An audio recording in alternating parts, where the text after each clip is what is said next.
Ah, shit. Here we go again. Now, this man was a bona fide scrub. He can't play. No disrespect whatsoever, but I'm sorry to tell everybody the truth. The man cannot play the game of basketball. He has small hands. He can't catch the ball. He's got bad feet. He can't really move, even though he's mobile. Doesn't really know what he's doing. Doesn't have a post move that he puts to memory that he can do 2 times in a row. He has no game whatsoever. Plays no defense. Doesn't have the heart, the passion, or anything that comes with it. Stephen A. Smith has lost his mind. Or maybe he's never really had one to begin with. The disingenuous takes, the spinning of narratives, and the constant belittling of NBA stars has reached the boiling point. Last video, I said that I'd make a part 2 if that video hit 50 likes, and y'all went and doubled that, so thank you from the bottom of my heart, that means a lot. But now I got y'all, this is part 2. To be honest, for like the last week or so after that video came out, I was thinking about what I'd do, what I'd say for the next part. I was gonna go all the way back and check different times NBA analysts have said things, and then it's been said over and over again, but it hasn't really been true. But alas, here we are today when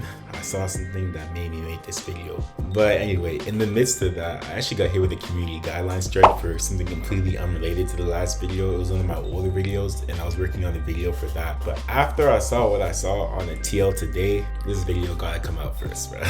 In my last video, I discussed how bad legacy media has become when it comes to covering the NBA. And in order to hammer home that point, I focused on 3 different people: LeBron, Bronny, and Stephen A. Smith. The father, the son, and that balding bastard.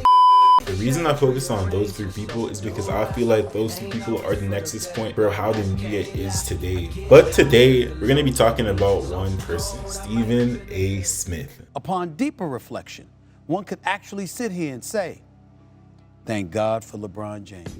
I don't know why it's the case, but all the negativity that flows around the NBA and the media today, it all low-key stems from him. Not that it all comes from him, but somehow, some way, he's always around when these takes are being had. But let me show you something that I feel is really interesting. Old stars will go on the airways and proclaim that MJ would draw 50 in today's league. As far as LeBron and Michael, if Michael played in this era, he'll average 50. Well, listen, Dennis, I want to ask you this question. Like I said, he's always there. In some way, shape, or form, he's always there. But that's not even the point that I'm trying to make right now. The point I'm trying to make is that not only will people then go on to run around and say that this is true, despite all the differences in rules, how defense works, because back then zone defense didn't exist. It was illegal defense if you weren't guarding someone in your guarding space. So defenses had to commit to one player. To double a player, you had to be doubling the player. You couldn't be doubling 2 people or have a hand like this. You couldn't be standing in space. You had to be doubling 2 people. But despite all that, now you have people who will run around and say that shit's true. But let LeBron come out and say that Giannis would average 50 in the 70s. You trying to tell me Giannis wouldn't be able to play an NBA game in the 70s? Handshake, he wouldn't be able to do it. Giannis, neither would you. Neither would you. Giannis Antetokounmpo would have 250 points in a game in the 70s. 250. And all of a sudden it's a problem. All of a sudden it's blasphemy. LeBron doesn't respect the older generation. LeBron doesn't know shit about basketball. All of a sudden it's such a huge fuss now. This to LeBron. Has he heard of Julius Erving? Giannis is not as good as Julius Erving. It's Julius Erving, who played in the 70s, was on the Sixers in the 70s. You think that Julius Erving scored 250 points in a quote-unquote game or averaged 50 a game? Go take a peek at the 77 Trailblazers. You go watch Walton, and you go watch Mo Lucas. Jello Beats. Look, I be riding through my old hood, but I'm in my new whip. Same old attitude, but I'm on that new shit. They say they gon' ride me, see me never do shit, cause they know that's the reason they gon' end up on the news clip. Audemars on my wrist, bust down. We popping bottles like I scored a winning touchdown. Remember me dead broke, look at me up now. I run my city from South Philly back to Uptown. Thank God all these bottles I pop, all this paper I've been getting, all these models I pop. I done told her $100 for my album got dropped. The first time that Giannis would go in the lane, he'd be knocked on his rear end. No three-point line. Let me see him go out there and average 50 points a game. Giannis is not Julius Erving. So that bothers me. When you bring up the 70s, my era, when I grew up, and I watched every game, night in and night out, to 3 o'clock in the morning. A lot of these finals were on tape delay. To sit there and embarrass the guys who played in the 70s, Bill Walton, Kareem, Are you all these great centers? Are you nuts? This is the problem with the media. You platform, promote, and perpetuate narratives that diminish the game of basketball in the modern day. But when anyone plays with the nostalgia of the players that you grew up with, all of a sudden it's a problem. All of a sudden it's blasphemy. All of a sudden it's they don't know ball. Constantly throwing rocks from glass houses and being surprised and playing victim when the rocks are thrown back. For years we've heard, oh, these players can survive in the 90s, these players can survive in the 80s, these players can survive in the 70s. It was way too physical for them. Oh, but if you brought Michael Jordan up from here, he would average 50. I just don't understand why to them it's so acceptable to say, yo, Michael Jordan, he could come today and he would dominate. But to say the opposite and say, yo, if LeBron went back, all of a sudden he can't do it. He would be an average player according to Dennis Rodman. What is it with the media and nostalgia blocking them from seeing just how much better the game has gotten? I asked this question in the last video. Why can't they acknowledge that basketball has grown and the modern day player is so much better than anything that anyone could have been back in the day? No bullshit. The last person on the bench, the person who's struggling to 5 minutes in the NBA, is probably better than the first option in a lot of teams in the 70s. And that's not a crazy take to say because of just how much better the players have gotten. Like, I don't understand why it's so hard to understand evolution. People watch these players play, learn all their moves and practice them, and then they did that for generations and generations. Like I said in the last video, Mike fade away, Kobe fade away, he got it. People watch them do those fadeaways and they practice them and practice them and practice them, perfected them, have counters for them. Why is it so hard to acknowledge that people are now better skill-wise than they were in the past? People saw Allen Iverson and how he dribbled the basketball. Everyone and their mom wanted to learn how to do it. So you know what they did? They went and learned how to do it. They went and tried all the moves they saw. They went and improved on the moves they saw. And now the modern player can do on a nightly basis what people back then could only do on a rare occasion. Why? Because they went and practiced that. There's so many different advancements that have been made, and I just don't understand why it's so hard for these old heads to understand. But anyway, these analysts are the worst analysts in sports. And I'm tired of it, bro. They're ruining the game of basketball and how it's viewed by the fans. I already broke down the timeline of LeBron and Stephen A. Smith, the back and forth that's been going on. But since then, Stephen A. Smith has continued to go on and on and on about it. He keeps on talking about the situation despite saying, I had no intentions, Molly, of talking about this at all. And then when LeBron went on Pat McAfee's show and said, which leads obviously to you and Stephen A. Hey, legit, that feels like a moment that had been brewing for a long time. He's like on a Taylor Swift tour run right now. Oh yeah, yeah, we're watching it. Yep. We're all seeing it. Oh yeah, you're seeing it as well. It's he literally, it started off with, I didn't want to address it. Yeah, sure. I didn't want to address it. I wasn't going to address it, but since the video came out, I feel the need to address it. Yeah, we're fine. You would be not to talk about it. Are you kidding me? If there's one person that couldn't wait to the video to drop so you can address it, is your ass. But then LeBron actually confirmed something that I said in the last video, that Stephen A. Smith had missed the point. It wasn't about him criticizing Bronny as a player. It was about Stephen A. Smith coming to him as a father. Stop this. Completely missed the whole point. The whole point. Never would I ever not allow people to talk about the sport, criticize players about what they do on the court. That is your job, to criticize or to, be in a position where, okay, if a guy's not performing, that is all part of the game. That's all part of the game.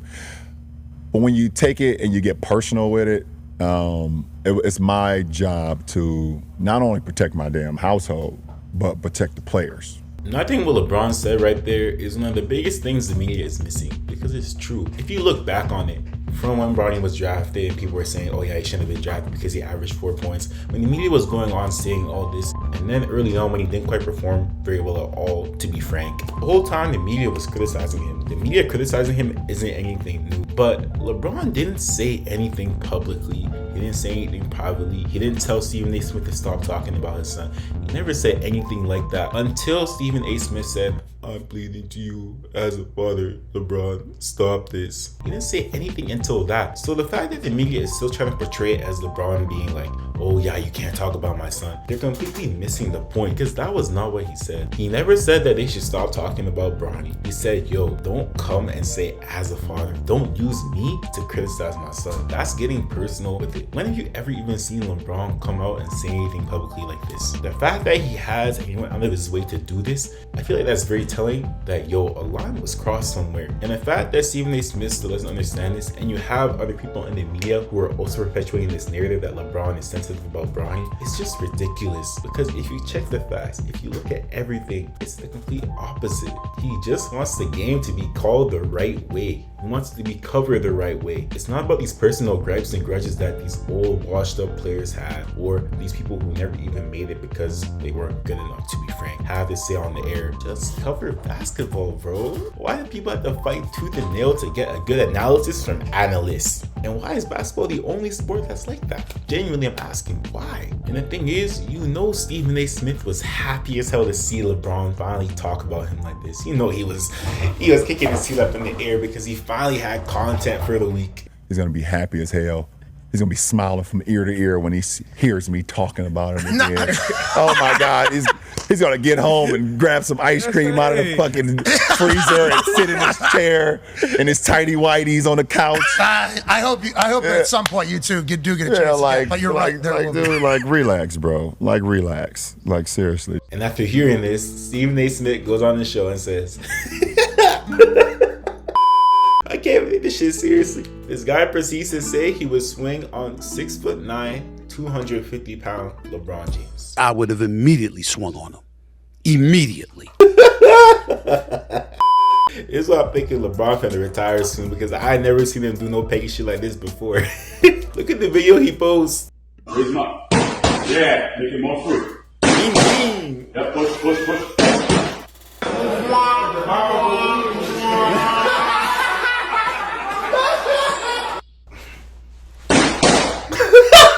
There's no way. Bro, niggas will get on camera and say anything. You know what gets me? He said, I would have swung on him with a straight face. Look at his face. I would have immediately swung on him. Then you have Stephen A. Smith crying and complaining on First Take, saying, why LeBron posts his video of me? I ain't never seen LeBron do no petty shit like this before. It was a decade old. I had 2 torn rotator cuffs. As if he'd be able to move any better 10 years later. Okay, nigga. If anything, that hits are coming even slower. Hey. He puts out some page about me, boxing and all of this other stuff from a decade ago with 2 torn rotator cuffs. Fine, no problem. It's very, very embarrassing video. I'll be the first to say and all that stuff, even though I like it to be left up there. Because if people think I want to throw hands like that, that's how I throw hands, knock yourself out. I'm good with it. I know that the man I am today is not the man that I was a decade ago, physically or beyond. I can tell you that. So we get that out the way. Why do I bring that up? Because that's how petty you've become. You're LeBron James. You that butthurt over the things that I'm saying, that you would post that video? When has LeBron James ever done something like that? But suddenly you're doing that as it pertains to me. This man is in his feelings. So this guy says he would have swung on him, and then LeBron posts a video of him swinging, and it's all of a sudden this, oh, LeBron's hurt. Oh, he posts this video of me. I'm telling you, niggas will go behind the camera and say anything, bro. Niggas forget that he's the one who started it. All of a sudden, when a nigga responds, it's a problem. What I'm curious about is how this bumbling buffoon turned this into an MJ versus LeBron debate. Could it be because I don't believe you're the GOAT? Because I'll never believe you're the GOAT? Because I have you number 2 at all times? Do I have to have ESPN and First Take put up the ticker tape right now and say, yo, could you put that up there, please? Great father, great husband, great philanthropist, great businessman, great director, great producer, great host, great basketball player, great leader. I mean, my God, I have done everything but put diapers and a bib on this brother. But it ain't enough. Because one thing matters to him and one thing only, and that's him being recognized as the greatest of all times. Well, you're not in my book. That belongs to Michael Jordan. This guy's mentally insane. No, that's not the reason he did that. You've been talking shit about his son and saying he's a bad father for getting his son to the NBA, despite the fact that this nigga's performing. He's doing well. He's playing better than a lot of 55th overall picks have ever played in the history of basketball. Despite that, the guy then confronts you, and then you say, I went to talk about this if it didn't go viral. And then you continue to talk about it on and on and on again. And the guy's like, okay, this nigga's been going on and on and on again when you say he went in the first place. And then you say you'd swing on him. So then he posts a video of you swinging. And then somehow, some way, the conclusion after all of that is that you think that LeBron is doing that because you don't say he's the GOAT. You know how many people say that he's not the GOAT? So many people on air say that he's not the GOAT. Is he going out there and posting things of these people every day? Or is it that you've done so much to the point where he's just like, you know what? Yo, fuck this nigga. This nigga said you'll swing on me. On top of that, let me make fun of this nigga real quick. How in the world did he bring up Michael Jordan from this? This is the problem with legacy media. Somehow, some way, it will always come back to Michael Jordan. I don't understand. And the fact that niggas in the comments are eating it up, stupid ass niggas online. Nigga dead ass been talking shit for 20 years. And now he's playing the victim when a nigga fires back. And somehow he's gonna turn it into a being about the GOAT debate to try and win brownie points with the MJ dick riders who don't see nothing besides, oh, LeBron, I gotta talk about MJ. Oh, LeBron did this. Oh, MJ did that. The fact that he went this far out of his way to bring up MJ is actually crazy. That's blowing my mind. What the fuck? But real talk though, I really want to ask you guys, how does he always shift the conversation into who he views as the GOAT? No matter what, somehow, some way, when it comes to LeBron, he's gonna shift the conversation into about who he views as a GOAT. Like LeBron is actually that hard pressed about who Stephen A. Smith of all people thinks is the GOAT. What are we talking about? This guy is genuinely insane. It's like he only has one setting in his programming. In every situation, he somehow brings up Michael Jordan. No matter what the case that's being talked about, he always brings up Michael Jordan. And I showed y'all that in the last video. People from LeBron's team came and tried to contact him, and then when he went on to make fun of them on the show saying, oh yeah, LeBron and his team, they tried to contact me about my comments about him as a father. And then after being confronted, when he later went on to say, oh, but LeBron, you should have called me, you should have tried to contact me. You got people that could have contacted me despite the fact that he literally went and tried that, but you made fun of him on the show. In that segment, he somehow turned that into, those people must have contacted me because I don't see LeBron as a GOAT.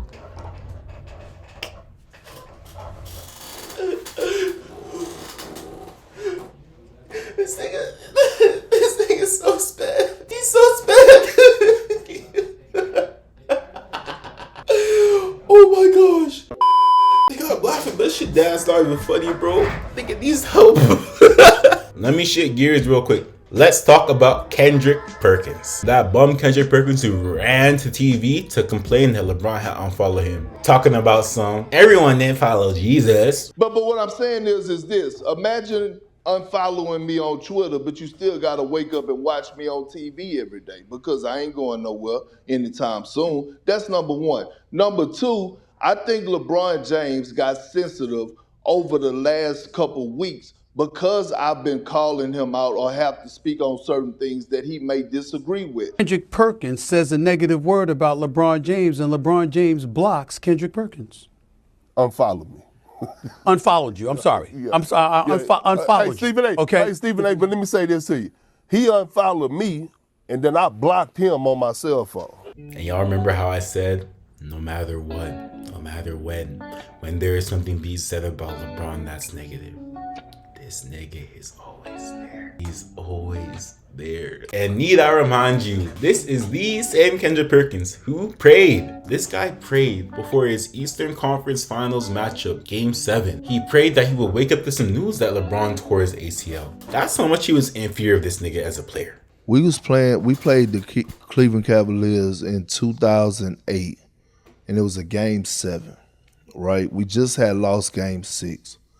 And I ain't gonna lie, man, I was scared as hell going into that Game 7 against LeBron James.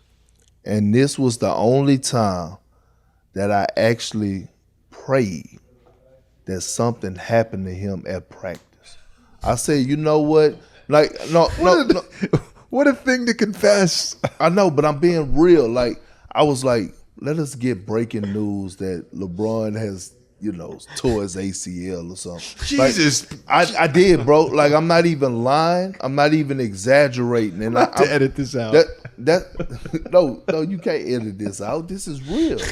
That's how terrified I was of LeBron. And need I remind you, that was a team where they said that they came together solely to beat LeBron. Not LeBron and the Heat, because this is before he went to the Heat. This is LeBron by himself. Man, listen, let me say something to you. The C's, we didn't give a about LeBron. We didn't fear LeBron, and we didn't think that he can beat all 5 of us. And that's how it felt. That's how terrified I was of LeBron. This is LeBron who took that 2007 Cavaliers team to the finals by some miracle. He somehow forced the niggas to the finals. And not only did these niggas assemble a big 3 in order to deal with him, they had niggas praying that he'd be injured in practice so he wouldn't beat them. They ended up beating them, but the fact that I went to game 7 when they assembled a big 3 solely to beat him. And you'll have niggas that'll be on TV saying, yeah, niggas don't fear LeBron. I'm laughing because this shit, that's ridiculous. When you really take a step and look at everything, it's genuinely crazy. But just like Stephen A. Smith, this idiotic dick rider of his, Kendrick Perkins, has missed the point, just like his father, Stephen A. Smith. LeBron James needs to stop. He needs to stop. I'm so sick of him with this, how the league is covered, because he wanted to be covered a certain way that he wants it to be covered. See, again, this is what it comes down to with LeBron. And I'm a big LeBron fan. I've been knowing LeBron since 1998, literally, 1998. The problem that I have is, one, everything that comes out of LeBron James' mouth ain't the damn gospel. Number 2, we're in 2025. It's a different era. Damn it, you have to adjust. And the reason why I say they're missing the point is because I believe in truth, LeBron nor any other star player, honestly, nor any other player in general, wants to be covered in a certain way. The way the media covers the sport is the issue. It's not that they want to be covered in a certain way. The way they cover it in general, across the board, is the problem. These niggas bring no substance, no knowledge, no insight. Shit, I was trying to think of the beneficial things that they do bring to the table, but I'm stunned. These analysts bring nothing to the game of basketball and commentating on it. It's all rage bait bullshit for the sake of clicks. The problem isn't that the media covers the game in a certain way. The problem is that they don't care about the game of basketball beyond pushing their personal agenda and gripes with players. It's evident to anyone who cares about this sport, and that's why legacy media has to die before it kills basketball along with it. Ah, shit. Here we go again. Enough of Big Perk. Let's go back to Stephen A. Smith, the main topic of this video. In all honesty, what made me make this video were some comments I seen by him earlier today. When I woke up today, I was astonished what I saw, bruh. Not only did he use Kobe's memorial, Kobe being Bryant's memorial, as a talking point to paint LeBron in a bad light and lie about it. Things that I haven't brought up. That he'd be happy with the things that I haven't brought up. I never brought up and never really discussed why you were not at Kobe Bryant's memorial service. He also tried to use D Wade's Hall of Fame induction and the fact that LeBron missed it, fully knowing that he missed it because his son literally died. I never really brought up or discussed why you did not attend Dwayne Wade's Hall of Fame induction when that man was directly responsible for you capturing a championship for the first time in your career. I brought up none of that. I didn't bring up the fact that even though when people had asked, you had alluded to what had happened tragically to your son, and thank God he's okay with his heart condition. So before anything, let's fact check the Kobe thing. As the community note says, according to the LA Times and the Washington Post, he was there. He just didn't want to be filmed during the ceremony. I mean, who has a turn-away fadeaway jumper at 11? LeBron barely got it today.